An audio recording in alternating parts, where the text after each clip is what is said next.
صبر کا ہتھیار اپنے پاس ضرور رکھو ورنہ مارے جاؤ گے۔ تعلیم کی کمی کو تربیت اچھی طرح ڈھانپ لیتی ہے، مگر تربیت کے شگاف کی کمی کو تعلیم بھی پورا نہیں کر سکتی۔ نااہل کو پاور دینا اور منصب دینا ایک بہت بڑا گناہ ہے، پھر ایسے لوگ ظالم بن کر فیصلے کرتے ہیں اور نسلوں کو تباہ کر دیتے ہیں۔ کائنات کی سب سے مہنگی چیز احساس ہے، جو دنیا کے ہر انسان کے پاس نہیں ہوتا۔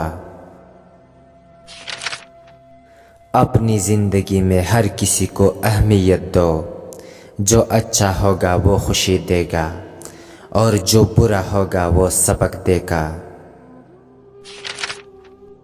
جب آپ کا رویہ لوگوں کی توقعات کے مطابق نہیں ہوتا، تب ان کا اصلی چہرہ سامنے آتا ہے۔ رشتوں کی خوبصورتی ایک دوسرے کی بات کو برداشت کرنے میں ہے۔ بے غیب انسان تلاش کرو گے تو اکیلے رہ جاؤ گے۔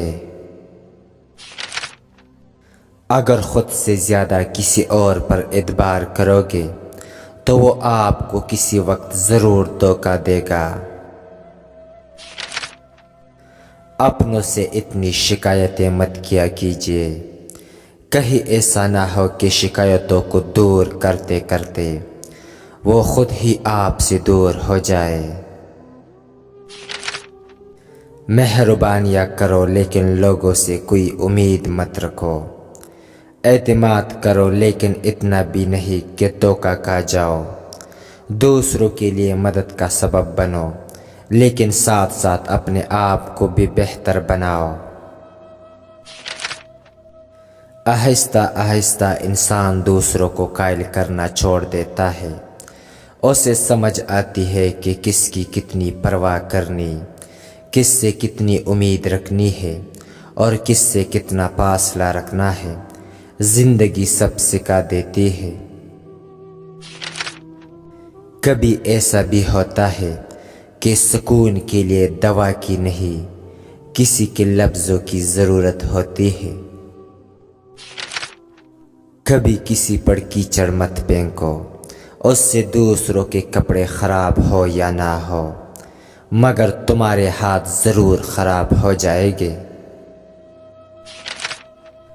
ابھی سے برداشت پیدا کرو کہ کہیں اتنی دیر نہ ہو جائے کہ برداشت تب پیدا ہو جب وہ رشتہ ہی نہ رہے۔ کوئی بھی پتھر ہتھوڑے کی آخری ضرب سے ٹوٹتا ہے، لیکن اس کا یہ مطلب نہیں کہ ہتھوڑے کی پہلی تمام ضربیں بیکار گئی۔ اسی طرح کوئی بھی کامیابی مسلسل کوششوں کا نتیجہ ہی ہوتی ہے۔ بعض لوگ رویے پڑھ لیتے ہیں اور بعض الفاظ بھی نہیں سمجھ پاتے۔ جھوٹ کو کتنا بھی خوبصورت انداز میں اور کتنا ہی جذباتی ہو کر بیان کیا جائے، لیکن جیت بالآخر سچ کی ہی ہوگی۔ انسان مایوس اور پریشان اس وقت ہوتا ہے جب اپنے رب کو راضی کرنے کے بجائے لوگوں کو راضی کرنے میں لگ جائے۔ کتا چاہے کتنا ہی تربیت یافتہ ہو جائے، مگر اس کی گردن سے زنجیر الگ نہ کرو۔ 4 طریقے جن سے آپ اپنے دشمن کی شناخت کر سکتے ہیں۔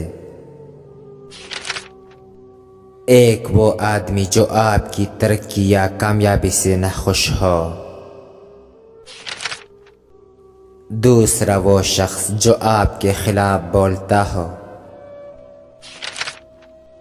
3 وہ آدمی جو آپ کی خوشیوں کو دیکھ کر جلتا ہو۔ اور 4 وہ شخص جو آپ کے راستے میں رکاوٹ ڈالتا ہو اور آپ کو آگے بڑھنے سے روکنے کی کوشش کرتا ہو۔